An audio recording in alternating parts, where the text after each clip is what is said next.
주님 주신 말씀 요한일서 2장 9절에서 11절입니다. 빛 가운데 있다 하면서 그 형제를 미워하는 자는 지금까지 어둠에 있는 자요, 그의 형제를 사랑하는 자는 빛 가운데 거하여 자기 속에 거리낌이 없으나 그의 형제를 미워하는 자는 어둠에 있고 또 어둠에 행하며 갈 곳을 알지 못하나니 이는 그 어둠이 그의 눈을 멀게 하였음이라. 아멘. 지난주 우리는 성경 전체가 주의 백성에게 요구하는 것은 서로 사랑하라는 것이고, 그 계명은 옛 계명과 새 계명으로 되어 있는 것을 확인했습니다. 옛 계명은 옛 언약을 대표하는 계명으로서 구약에 들은 바 말씀, 그리고 처음부터 들은 소식과 맞물려 있다고 했습니다. 반면 새 계명은 신약의 새 언약과 연결된 신약의 말씀이며 유앙겔리온, 즉 기쁜 소식인 복음과 연결된 사랑의 계명인 것을 확인했습니다. 즉 새 계명은 그리스도의 십자가의 죽으심과 부활과 승천의 구원사가 다 성취된 가운데 주께서 보내시는 성령에 의해 우리 마음이 변화되어 행하는 사랑으로서 주께서 나를 사랑하신 같이 우리도 이웃을 사랑하는 사랑인 것을 확인했습니다.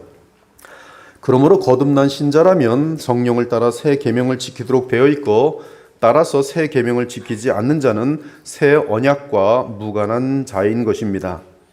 이제 사도 요한은 오늘 새 계명과는 정반대인 현상들을 지적하며 그런 현상들은 거듭난 주의 신자들에게 어울리지 않는다고 알려줍니다. 그래서 9절을 보니 빛 가운데 있다 하면서 그 형제를 미워하는 자는 지금까지 어둠에 있는 자요라고 말합니다. 이 9절에는 무서운 말이 담겨 있는데, 지금까지 어둠에 있는 자요라는 말입니다. 단 한 번도 빛에 속한 적이 없다는 말씀이, 이 말은 그 사람은 구원받은 자가 아니라는 뜻이고, 앞으로도 이 상태에서 벗어나지 못한다면 영원한 어둠에 계속 머물 것이라는 의미를 담고 있습니다. 그러니 얼마나 무섭습니까? 지금까지 어둠에 있는 자요. 그런데 사도 요한은 무엇으로 어떤 사람이 지금까지 어둠에 있는 자라고 판단하고 있습니까? 빛 가운데 있다 하면서 그 형제를 미워하는 자입니다. 그는 지금까지 어둠에 있는 자예요. 빛 가운데 있다 하면서 그 형제를 미워하는 자. 원어로 보니 홀로곤, 즉 계속 말하는 상태예요. 로고스, 홀로곤, 미손, 미워한다는 뜻입니다. 이 두 가지가 분사형으로 되어 있어요. 즉 직역하면 이렇게 계속 말을 하긴 해도 계속 그의 형제를 미워하는 상태에 있는 사람은 지금까지 어둠에 있는 자다. 즉 말로는 나는 빛 가운데 있다고 계속 말하지만 계속 항상 그의 형제를 미워하는 자는 지금까지 어둠에 있는 자다. 바로 그렇게 되어 있습니다. 그런 경우 그는 지금까지 어둠에 있는 자로서 가짜 그리스도인이라고 사도 요한은 알려주고 있어요. 지금 사도 요한은 구절을 통해 가짜 그리스도인이 얼마든지 이 세상에 많다는 사실을 알려주고 있습니다. 교회도 예외는 아닌 것이에요. 스스로 자신은 진정한 그리스도인이라고 말하지만 사실은 가짜 그리스도인인 것이, 그런데 그들의 특징은 미움에 속해 있다는 것입니다. 그리고 무엇보다 주의 교회 내에서 형제를 미워하는 것이, 사랑하는 여러분, 우리는 어둠에 있었던 자이며 어둠에 있던 자이며 오직 미움에 속한 자였습니다. 여기서 미움은 사랑과 반대되는 영역으로서 궁극적으로 하나님을 미워하는 것을 뜻합니다.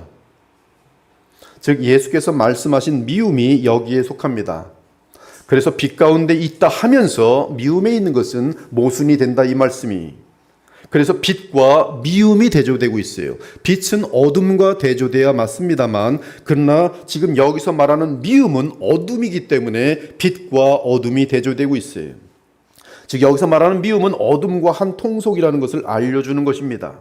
그러므로 세상은 어둠에 속하였기 때문에 빛이신 예수님을 미워합니다. 세상이 나를 미워하나니 이는 내가 세상의 일들을 악하다고 증언함이라. 또한 세상은 빛에 속한 주의 참된 자녀들과 제자들을 미워합니다. 세상이 너희를 미워하면 너희보다 먼저 나를 미워한 줄을 알라. 너희가 세상에 속하였으면 세상이 자기의 것을 사랑할 것이나 너희는 세상에 속한 자가 아니요 도리어 내가 너희를 세상에서 택하였기 때문에 세상이 너희를 미워하느니라. 나아가 빛에 속하지 않은 어둠의 자녀들은 빛이신 예수님을 미워할 뿐만 아니라 하나님 아버지도 미워합니다. 나를 미워하는 자는 또 내 아버지를 미워하느니라. 지금은 그들이 나와 내 아버지를 보았고 또 미워하였도다. 그러나 이는 그들의 율법에 기록된 바 그들이 이유 없이 나를 미워하였다 한 말을 응하게 하려 함이라. 왜 그들이 하나님과 예수 그리스도를 미워하는가? 그들은 어둠에 속한 자들이기 때문이라. 그러므로 그들은 불신자들로서 빛을 미워하는 것이며 그 빛에 속한 형제들을 미워하는 것입니다.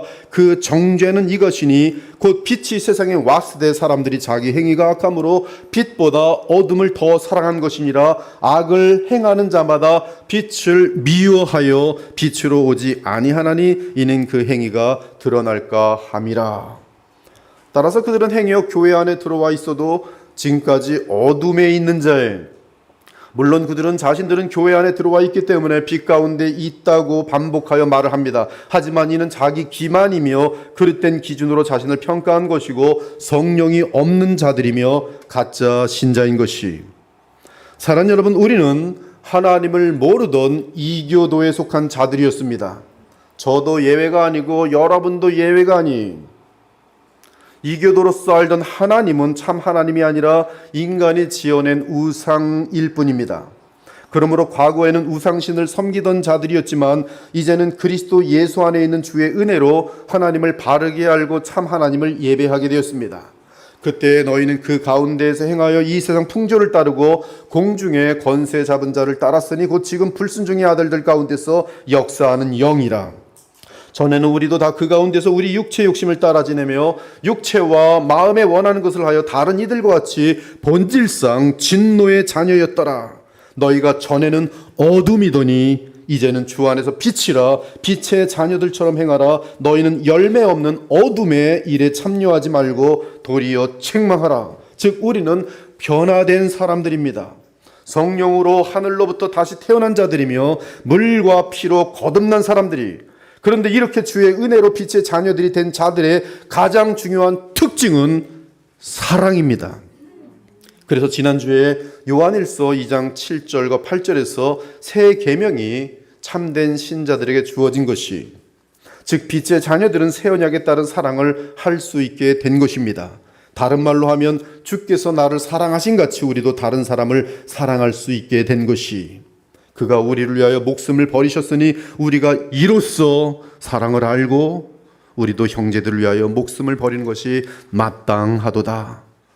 그러나 그러한 새 계명의 사랑은 원수까지도 사랑하는 사랑으로 표현됩니다. 이는 우리가 주의 원수와 같던 상태에서 주의 사랑을 받았기 때문에 그런 동일한 종류의 사랑을 할 수 있게 된 것이, 그러므로 우리는 그리스도 안에서 나타난 하나님의 사랑을 알게 된 자들입니다. 이에 바울은 주의 성도들이 그리스도 안에서 나타난 하나님의 사랑 가운데 늘 깊어가기를 항상 기도하였으니 그의 영광의 풍성함을 따라 그의 성령으로 말미암아 너희 속사람을 능력으로 강건하게 하시오며 믿음으로 말미암아 그리스도께서 너희 마음에 계시게 하시옵고 너희가 사랑 가운데서 뿌리가 박히고 터가 굳어져서 능히 모든 성도와 함께 지식에 넘치는 그리스도의 사랑을 알고 그 너비와 길이와 높이와 깊이가 어떠함을 깨달아 하나님의 모든 충만하신 것으로 너희에게 충만하게 하시기를 구하노라. 이러한 사랑은 하나님이 그리스도 안에서 우리를 구원하신 사랑은 하나님께 속한 것이니 사랑하는 자마다 하나님으로부터 나서 하나님을 알고 사랑하지 아니하는 자는 하나님을 알지 못하나니 이는 하나님은 사랑이심이라. 하나님의 사랑이 우리에게 이렇게 나타난 바 되었으니 하나님이 자기의 독생자를 세상에 보내심은 그로 말미암아 우리를 살리려 하심이라. 사랑은 여기 있으니 우리가 하나님을 사랑한 것이 아니요 하나님이 우리를 사랑하사 우리 죄를 속하기 위하여 화목 제물로 그 아들을 보내셨습니다. 그러므로 참된 신자는 이미 어둠에서 벗어나 있으며 그러기에 반드시 어둠에서 벗어날 수 있습니다. 이는 어둠의 세계에 속한 미움에서 벗어날 수 있다는 말씀이 왜 이미 미움의 영역에서 빠져나와 있기 때문이란 말씀이. 그러므로 구절은 소위 신자들에게도 그대로 적용됩니다. 이는 그들은 더 이상 미움에 속한 자들이 아니기 때문에 미움을 이긴다는 말씀이. 하지만 만일 끝까지 미움에서 벗어나지 못한다면 그 사람이 교회를 다니며 스스로 자신은 빛 가운데 있다고 아무리 강조하며 말을 할지라도 거짓 신자일 뿐이라고 알려줍니다. 그러므로 여러분 말할 때 조심하기 바랍니다.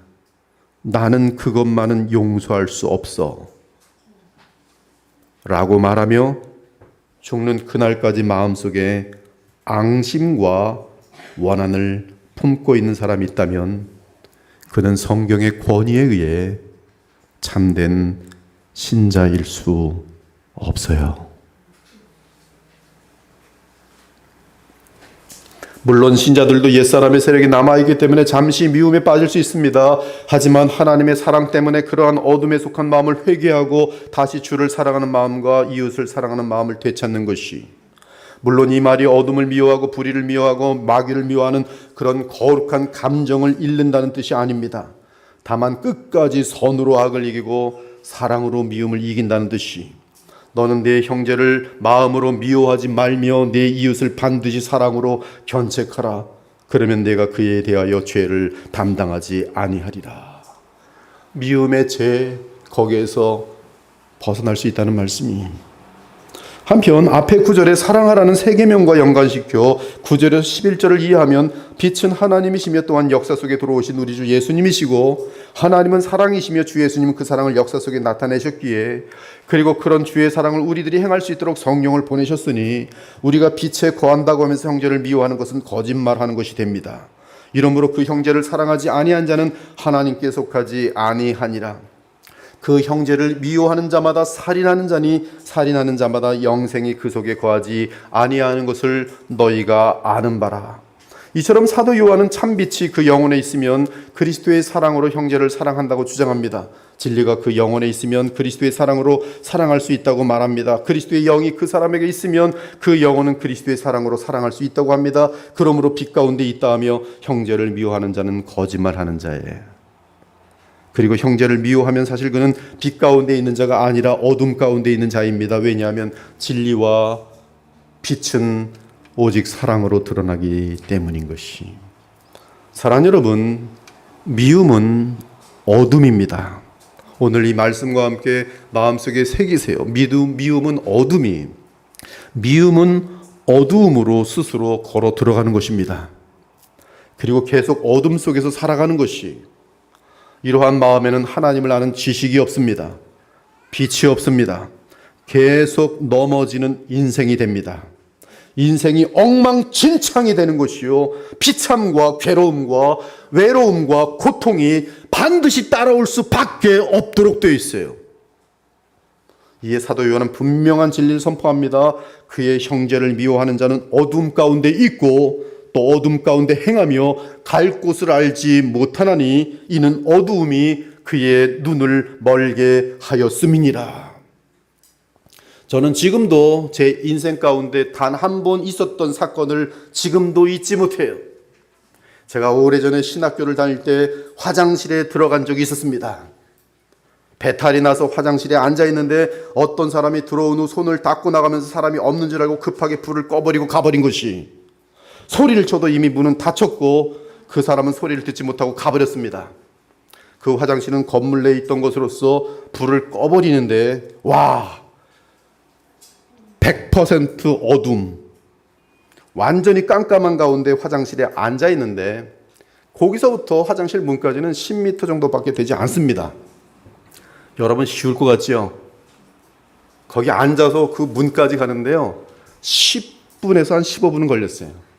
여기도 부딪히고 물부터 내릴 때부터 벌써 이미 어떻게 한 번 딱 방향성을 놓치니까 그 다음부터는 이건 전부 다 그냥 암흑인데 정말 엄청난 경험이었어요. 완전히 깜깜한 가운데 화장실에 앉아서 입구를 찾는 것, 완전한 깡가운데 처음엔 방향이 있었죠. 딱 앉아있다가 여기가 입구지. 근데 일어서는 순간부터 방향성이 벌써 어겨지면서 여기가 꽉 여긴가 이 만져도 안 되는 거예요. 휴지는 어딨지 뭐. 이리저리 부딪히고 깨지면서 화장실 밖으로 나가는데 적어도 10분에서 15분 정도는 좋게 걸렸어요. 얼마나 제가 고생했겠습니까? 10분에서 15분 깜깜한 화장실 안에서 정말 빛이 없이 움직이려고 하니까 할 수 있는 것이 아무것도 없었어요. 아무것도 없습니다. 미움은 스스로 어두움에 거하는 상태로서 지혜를 거부하는 지독한 어리석음의 상태. 지독한 어리석음이 모든 지독한 때는 어두움의 상태예요. 미움에 갇혀 있을 때 평생 수십 년 모아놓은 거 이 미움이란 어둠에 갇히면서 한 방에 날려버려요. 그 어둠의 상태, 미움의 상태에는 영원한 것들을 깨닫지도 못하고 그 어떤 선한 것도 배우지 못합니다. 우매자는 어둠 속에 다니는도다. 그들은 알지도 못하고 깨닫지도 못하여 흑암 중에 왕래하니 그의 모든 터가 흔들리는도다. 미움에 갇혀있는 사람의 인생의 터는 흔들리도록 되어 있어요. 그들은 미움 때문에 하나님의 말씀을 받아들이며 소화하거나 그런 일이 없이 세상의 염려와 재물의 유혹과 기타 욕심이 들어와 말씀을 막아 결실하지 못하게 되는 자요. 무엇보다 10절에 의하면 그의 형제를 미워하는 자는 자기 속에 거리낌이 있다고 말합니다.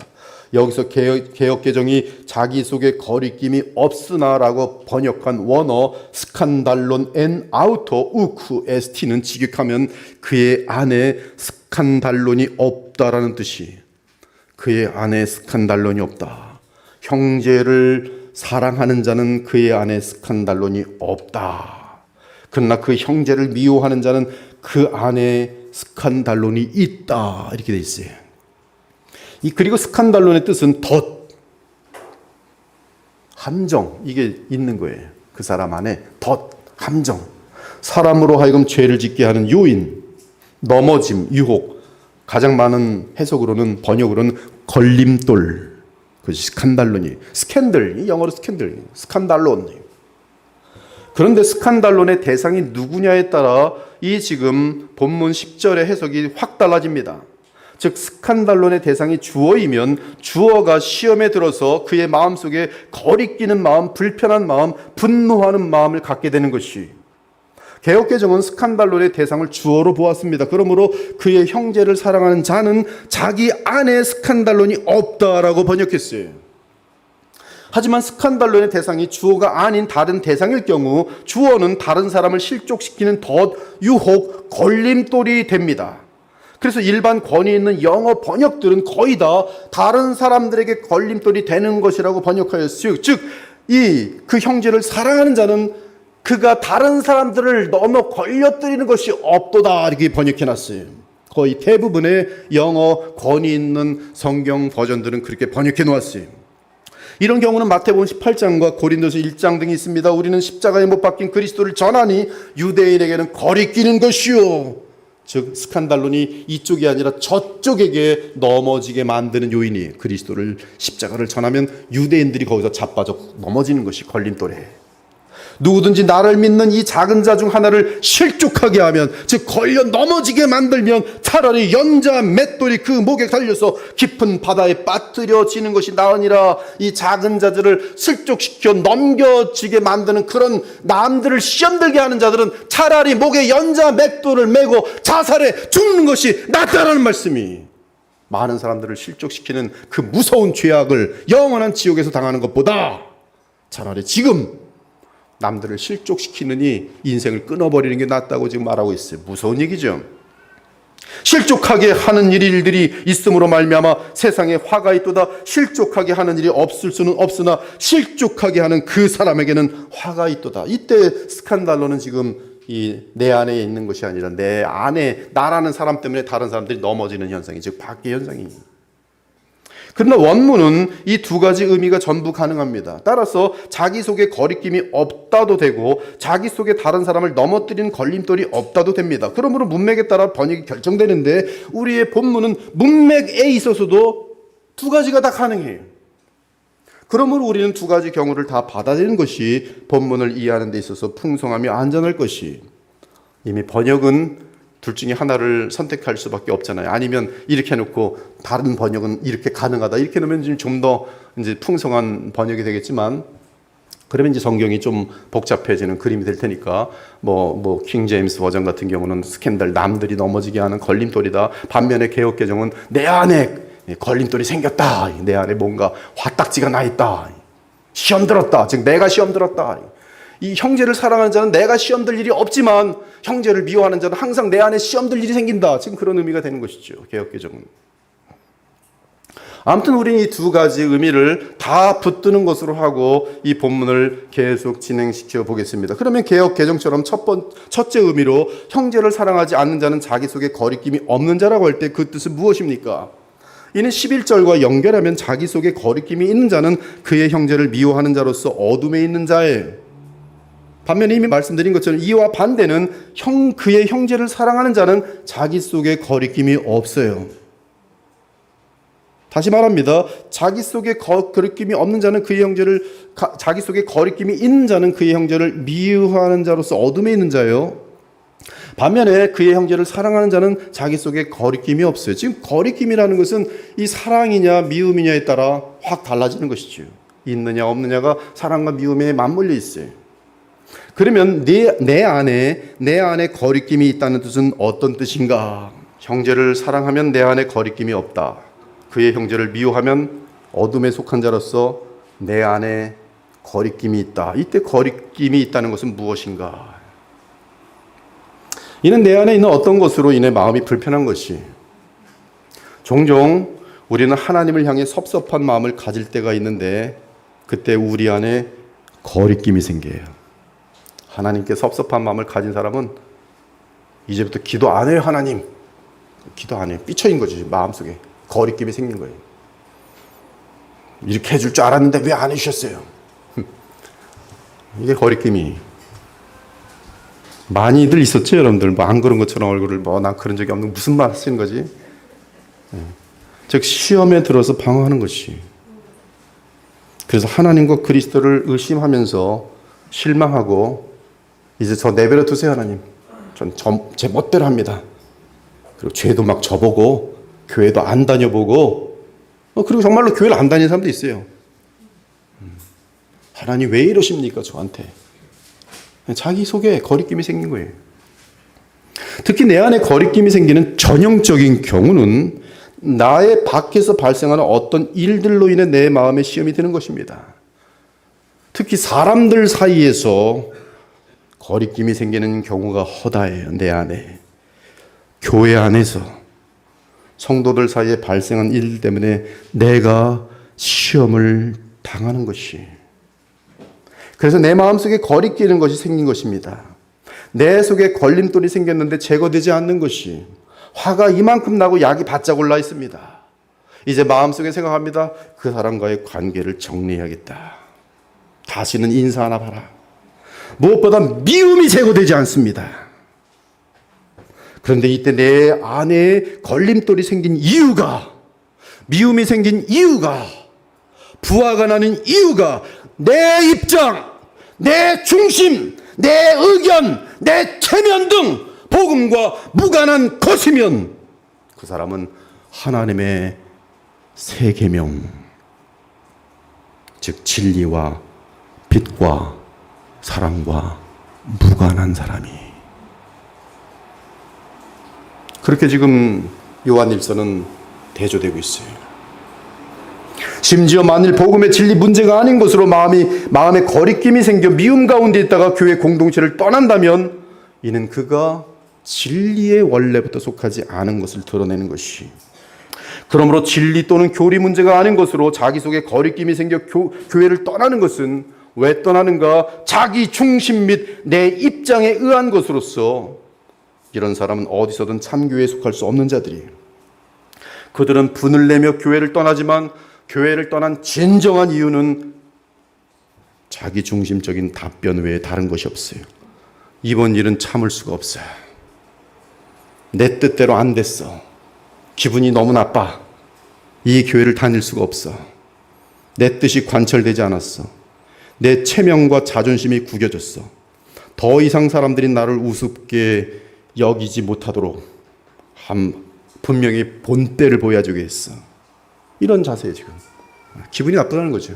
내가 의견을 했는데 묵살됐다는 거죠. 그래서 교회를 떠나는 거예요. 이게 바로 스칸달론이 내 안에 지금 발생한 것이. 근데 이 사람에게 지금 뭐가 없느냐면 사랑이란 영역이 있지 않고 미움의 영역이 있다는 것이, 어둠의 영역이 있다는 거죠. 그것이 우리 대부분의 모습이죠. 또는 아직은 교회를 떠나지는 않아도 이 마음속에 스칸달론이 생기면 이제 교회 예배나 성경 공부 등에 다 참여하지 않고 오직 주일 예배 딱 1시간만 맨 뒤에 앉았다가 빨리 도망쳐 나와야지, 이런 결심을 하는 것이에요. 왜요? 그의 속에 거리낌이 생겼기 때문에, 시험 들었기 때문에. 그런데 그 시험이 왜 생겼습니까? 나의 영광, 내 체면, 내 뜻이 관철되지 않았기 때문이. 즉 교회에서 내 자존심이나 입장에서 견딜 수 없는 일들이 발생하여 그 교회를 다닐까 말까 고민하는 중이, 이러한 상태가 바로 미움의 상태에 머문 상태며, 이러한 상태에서 삶의 결정을 내리며 나아가는 자는 빛과 무관한 결정으로서 계속 어리석은 어둠의 삶을 이어가는 것이. 그리고 항상 이런 식이면 그 사람은 가짜 신자예요. 이처럼 어둠 및 미움에 속한 상태에서는 그 사람은 계속 이 사람은 이래서 싫고 저 사람은 저래서 싫으며 이 교회는 이래서 싫고 저 교회는 저래서 싫다 하고 계속 떠돌게 되는 것이. 하지만 이 세상에 누가 그런 까다로운 사람의 이기심을 채워줄 수 있겠습니까? 그런 사람은 온 세상을 비난하고 정죄하며 모든 것을 거리낌과 걸림돌로 삼는 사람이니 스스로 폭군이 되어 온 세상을 제멋대로 다스리는 것 외에 결코 어디서나 만족할 수 없는 것이. 그가 만족하는 경우는 오직 자기 손에서 노예로 움직이는 사람들입니다. 그리고 이런 사람이 원하는 교회는 자기 자신이 교회의 권력을 잡고 자기 멋대로 흔들 수 있는 그런 교회인 것이. 그러므로 늘 교회 내에서 자리 다툼 및 특권을 차지하려고 혈안이 되는 것이. 하지만 이런 사람은 그리스도인의 새 계명인 새 언약의 새 언약의 사랑을 모르는 갓난 아이 같은 신자든지 혹은 가짜 신자인 것이. 심지어 이러한 어둠 속에서의 거리낌은 놀랍게도 바른 교훈을 들을 때 발생하곤 합니다. 즉 설교 때문에 걸림돌이 생기는 것이. 실제적으로도 우리 교회에서도 설교 때문에 걸림돌이 돼서 교회를 떠난 분들 여럿 있어요. 아내들이여 남편에게 순종하라고 했더니 이 시대에 그게 무슨 말이냐 걸림돌이 돼서 떠났어요. 착취하지 말라 그랬더니 그거 나한테 설교한 것 아니냐 하면서 이 교회를 떠났어요. 이 거리낌은 이 설교를 들을 때 자주 발생합니다. 주를 믿으면 많은 떡을 얻어 부자가 될 수 있고 세상에서도 권력을 잡을 것이며 유명하게 될 것이고 건강에 복도 보장될 것이며 라고 외쳐주면 아멘 아멘 하면서 자기 속에 거리낌이 없이 종교적인 열심을 내지만 어느덧 주의 복음을 듣게 되면 자기 속에 부하가 나고 거리낌이 생기면서 복음을 진실하게 전하는 주의 종을 쫓아내든지 아니면 그럴 수 없으면 자기들이 교회를 떠나는 모습을 드러내요. 이건 역시 그 사람들이 어둠과 미움에 속한 자인 것을 스스로 드러내는 것이. 이러한 신뢰가 예수께서 복음을 전하실 때 가장 선명하게 드러났어요. 예수께서 떡을 가져 축사하신 후에 앉아있는 자들에게 나눠주시고 물고기도 그렇게 그들의 원대로 주시니라. 그들이 배부른 후에 예수께서 행하신 이 표적을 보고 말하되 이는 참으로 세상에 오실 그 선자라 하더라. 배가 부른 군중들이 와 이분 진짜 그 선지자 메시아로다, 우리의 왕이로다, 와 배불러, 우리가 원하는 거 다 주시는구나, 야 역시 우리의 하나님이시며 우리의 메시아다. 그러므로 예수께서 그들이 와서 자기를 억지로 붙들어 임금으로 삼으시려는 줄 아시고 다시 혼자 산으로 떠나가시니라. 그런데 그들은 주 예수님을 놓치지 않고 끝까지 찾아옵니다. 그러자 예수께서 복음을 전하셨어요. 내가 진실로 진실로 너희에게 이르노니 너희가 나를 찾는 것은 표적을 본 까닭이 아니요 떡을 먹고 배부른 까닭이로다. 썩을 양식을 위하여 일하지 말고 영생하도록 있는 양식을 위하여 하라. 이 양식은 인자가 너희에게 주리니 인자는 하나님 아버지께서 인치신 자니라. 그들이 묻되 우리가 어떻게 하여 하나님의 일을 하오리까? 예수께서 대답하여 이르시되 하나님께서 보내신 이를 믿는 것이 하나님의 일이니라 하시니. 복음 자체죠. 그들이 묻되 그러면 우리가 보고 당신을 믿도록 행하시는 표적이 무엇이니까? 기록된 바 하늘에서 그들에게 떡을 주어 먹게 하였다함과 같이 우리 조상들은 광야에서 만나를 먹었나이다. 예수께서 이르시되 내가 진실로 진실로 너희에게 이르노니 모세가 너희에게 하늘로부터 떡을 준 것이 아니라 내 아버지께서 너희에게 하늘로부터 참떡을 주시나니 하나님의 떡은 하늘에서 내려 세상에 생명을 주는 것이니라. 나는 생명의 떡이니 내게 오는 자는 결코 줄이지 아니할 터이요 나를 믿는 자는 영원히 목마르지 아니하리라. 진실로 진실로 너희에게 이르노니 믿는 자는 영생을 가졌나니 내가 곧 생명의 떡이니라. 너희 조상들은 광야에서 만나를 먹었어도 죽었거니와 이는 하늘에서 내려온 떡 이니 사람으로 하여금 먹고 죽지 아니하게 하는 것이니라. 나는 하늘에서 내려온 살아있는 떡이니 사람이 이 떡을 먹으면 영생하리라. 내가 줄 떡은 곧 세상의 생명을 위한 내 살이니라 하시니라. 완벽한 복음입니다. 영원한 영생과 하나님의 나라를 주겠다는 하나님의 가장 중요한 예수께서 오신 목적의 복음을 전했어요. 그런데 그들이 듣고 말하되 이 말씀은 어렵도다. 누가 들을 수 있느냐? 이때 예수께서 말해요. 예수께서 스스로 제자들이 이 말씀에 대해 수군거린 줄 아시고 이르시되 나의 말이 너희에게 걸림이 되느냐? 나의 말이 너희에게 스칸달론 넘어지게 하는 것이 되었느냐? 참된 복음을 전하니까 실족한 거예요.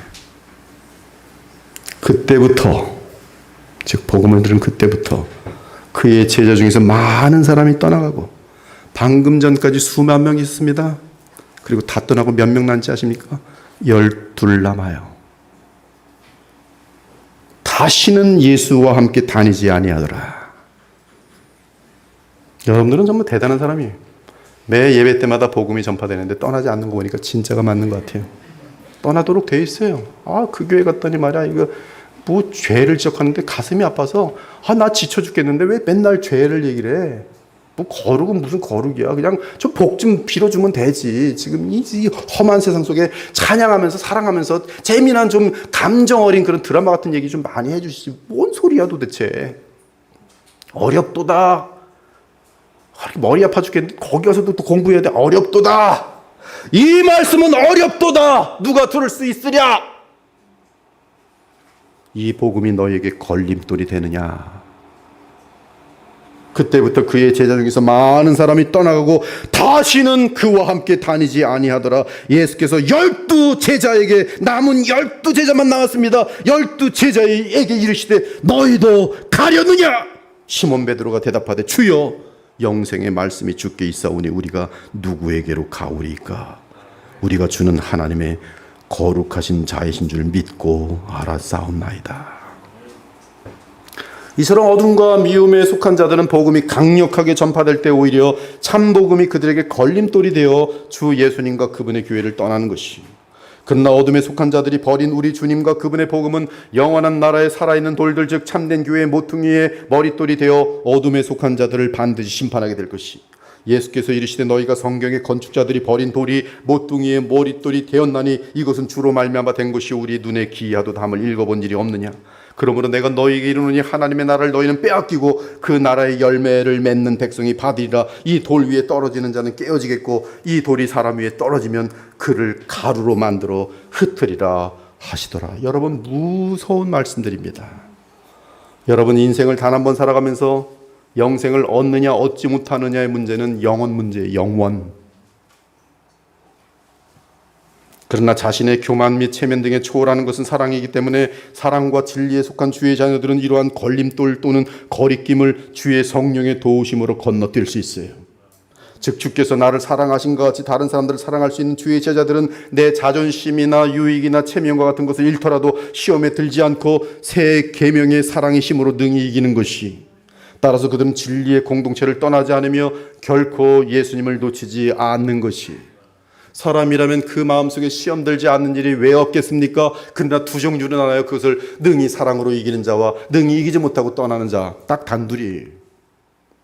그러므로 이러한 참된 신자들에 의해 교회는 그리스도의 사랑으로 하나됨을 유지할 수 있게 되는 것이고, 모든 사탄의 간계와 속임수와 이간질과 오해를 넉넉히 이겨내므로 교회 공동체의 빛과 사랑을 유지시키는 데 쓰임받게 되는 것이, 진실로 고백하는데 저희 교회는 이러한 일꾼들이 많습니다. 앞으로 어마어마하게 든든할 것이, 웬만한 이 거리낌이 생겨도 기도하고 끄떡하고 이겨내요.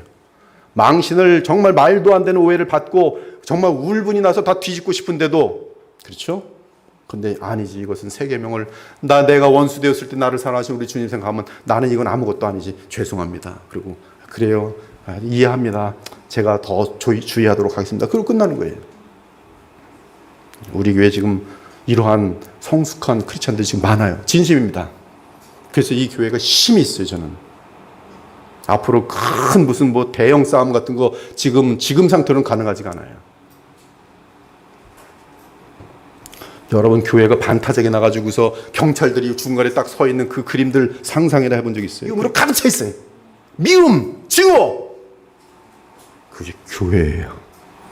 그러나 우리 교회는 이러한 사랑의 힘을 유지하는 분들이, 성숙된 분들이 많이 있어요.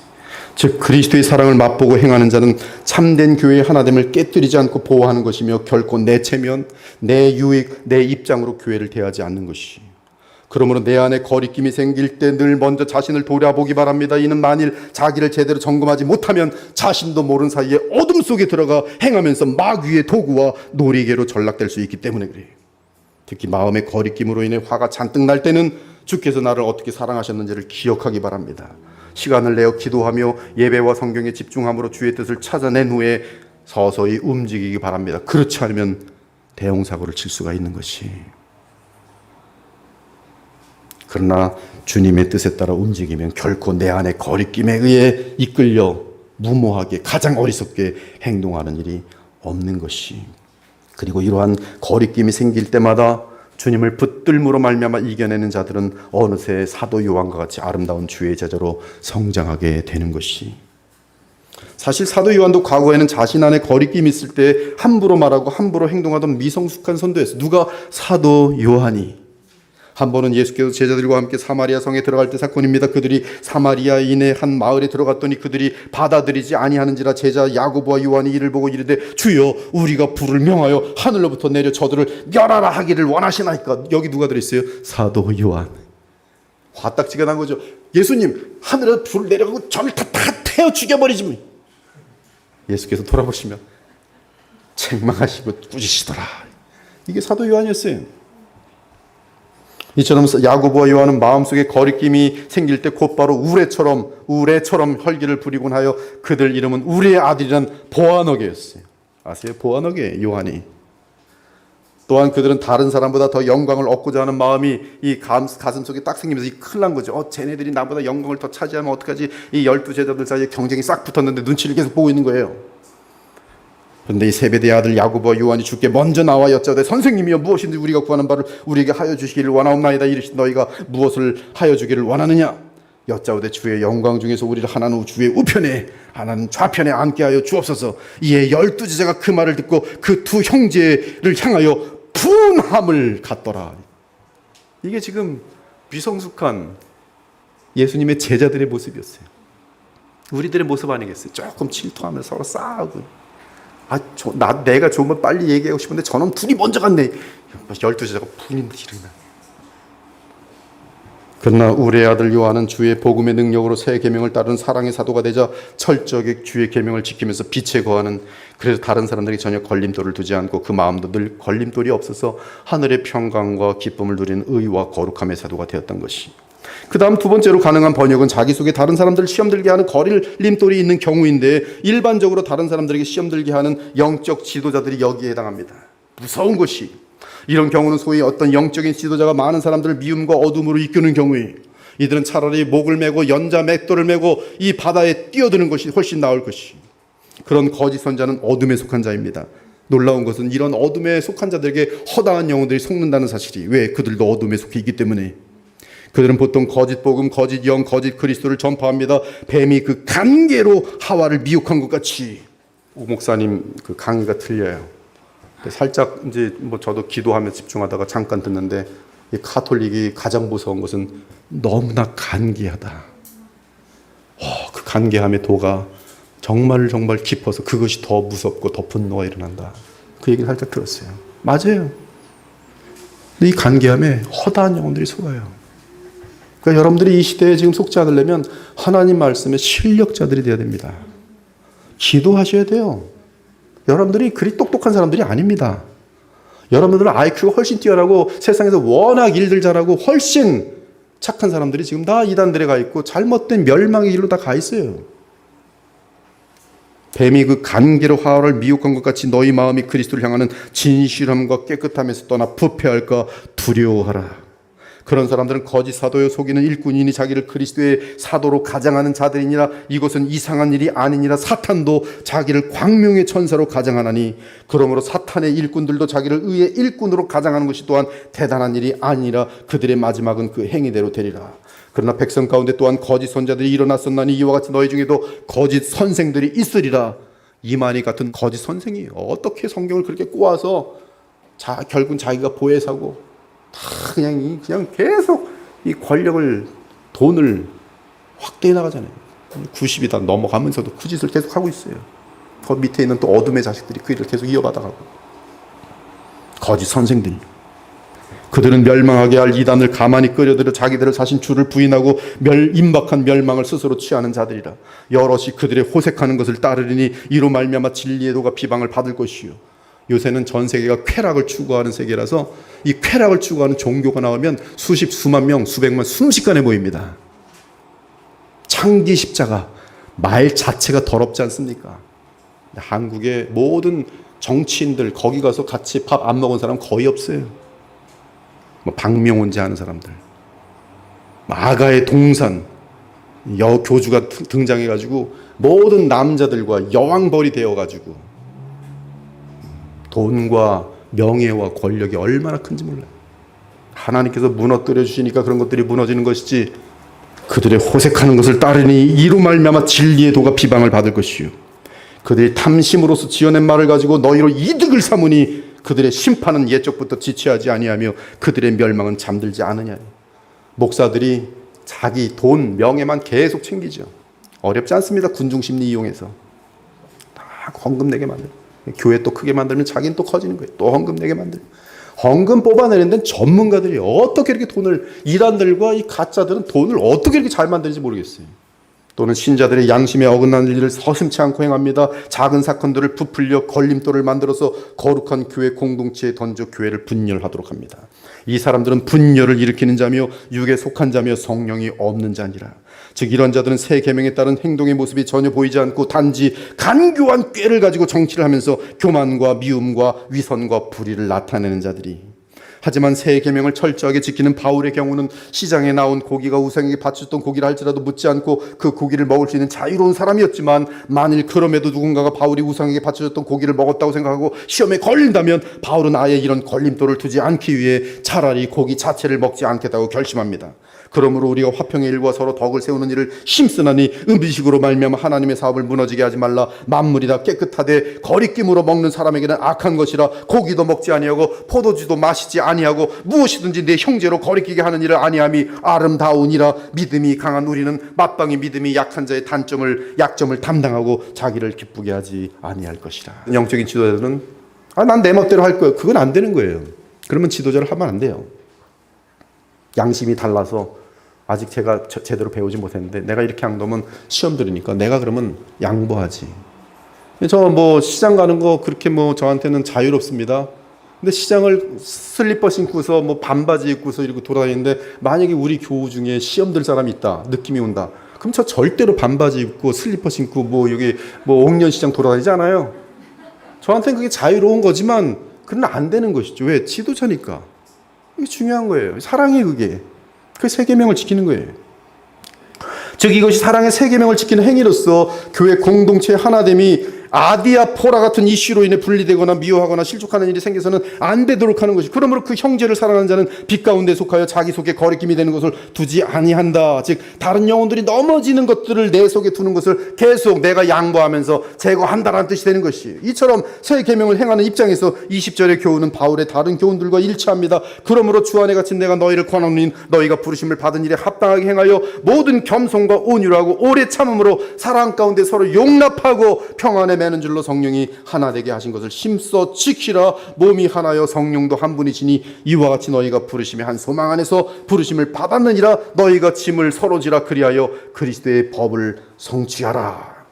그러므로 정리하면 본질적인 중요한 문제가 아님에도 다른 사람들 때문에 쉽게 시험 드는 자들 또는 다른 사람들에게 시험거리를 만드는 자들의 특징은 언제나 공동체에서 평강과 기쁨을 제공하는 핵심 인물이 된다는 사실이, 그 사람만 없으면 공동체의 사랑과 은혜와 감사와 평강이 넘치는데 그 사람만 있으면 공동체의 두려움과 공포와 불일치와 거짓과 갈등과 의심이 생기는 것이 왜 그러합니까? 빛 가운데 어둠이 찾아온 것이고 진리와 진실이 있는 곳에 거짓이 들어왔기 때문이며 사랑이 있는 곳에 미움이 틈타서 침투했기 때문인 것이, 이런 어둠과 미움에 속한 자들을 잠언은 어리석은 자들, 심지어 적 그리스도에 속한 불량하고 악한 자라고 말하고 있어요.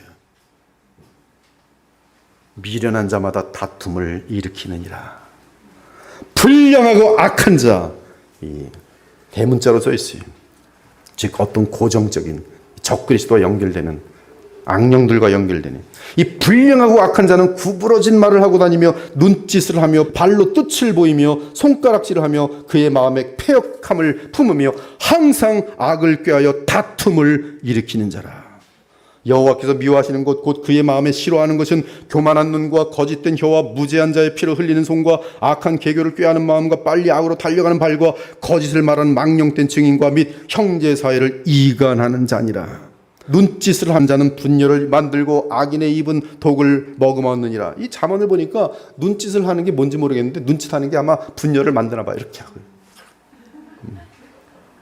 눈짓하는 자는 눈짓하는 자는 분열을 만들고 미움은 다툼을 일으키느니라.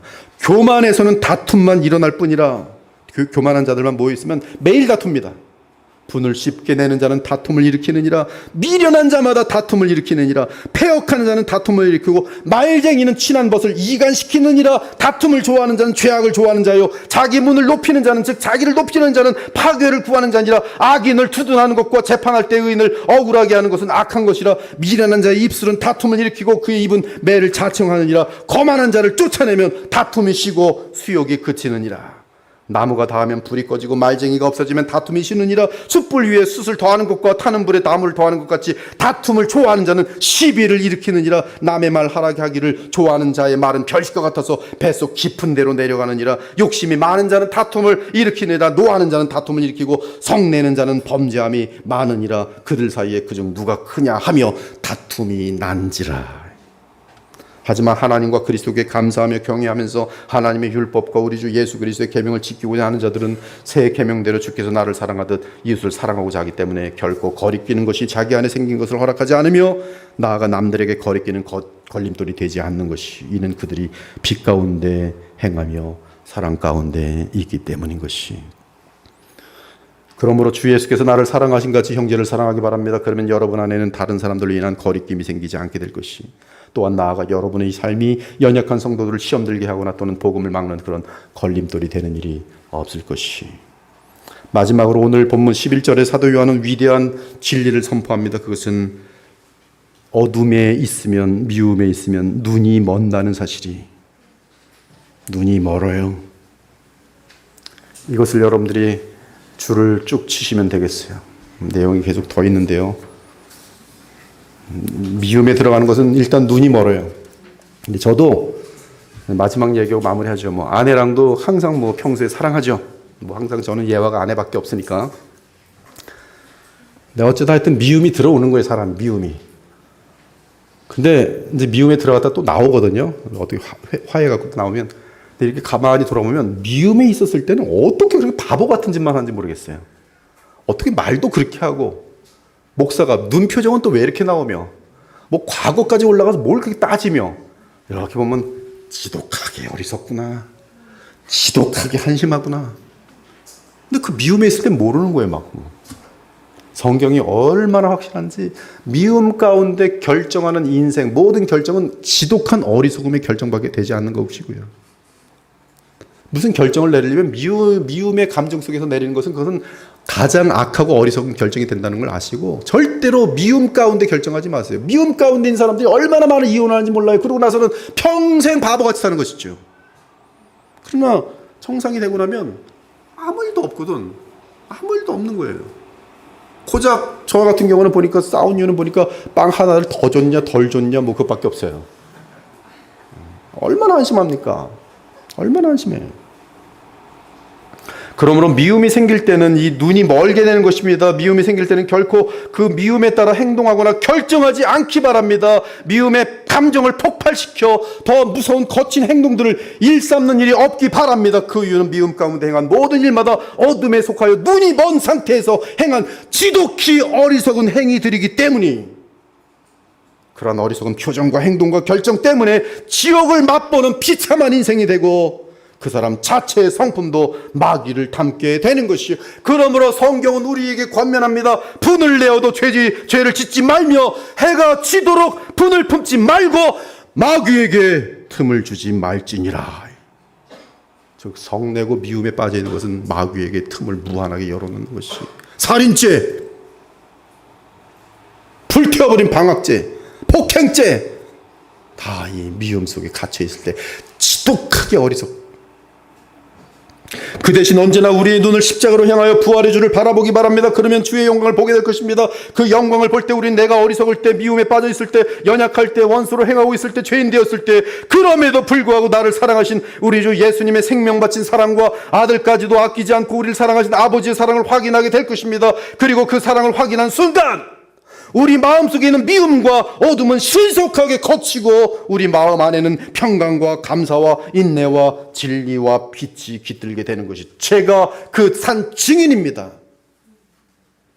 마음에 미움이 있어도 성경 볼 시간이네. 마음이 찝찝하고 화가 막 났대. 그래도 어떻게 목사가 성경 봐. 이게 설교는 저한테 엄청난 도움을 줘요. 설교 준비해야 되잖아요. 지금 설교가 일주일에 3편 정도면 가서 설교 준비해야 되냐요. 기도해야죠. 설교 기도 없이 할 수 있으면 주여 마음에 뭐 걸려요. 이게 주여 제가 또 못났습니다. 이게 지금 설교 준비해야 되는데 좀 깨끗하게 씌우고 저를 용서해주고 이 설교를 통해서 뭐 하나님 어쩌고 저쩌고 많이 얘기한 다음에 그다음 설교를 막 하면 이제 말씀 속에 싹 들어가죠. 그리고 딱 아내를 보면 어떻게 아름다워 보이는 거 갑자기. 무슨 미움은 무슨 미움이. 무슨 섭섭함 거리낌이 어디 있어요. 설교 준비하고 나서 기분이 좋아지면 맛있는 거 사줄까? 아내도 뭐 그러면 참 행복한 것이죠. 다시 빛으로 들어가서 영광에서 영광으로 이어지는 것이.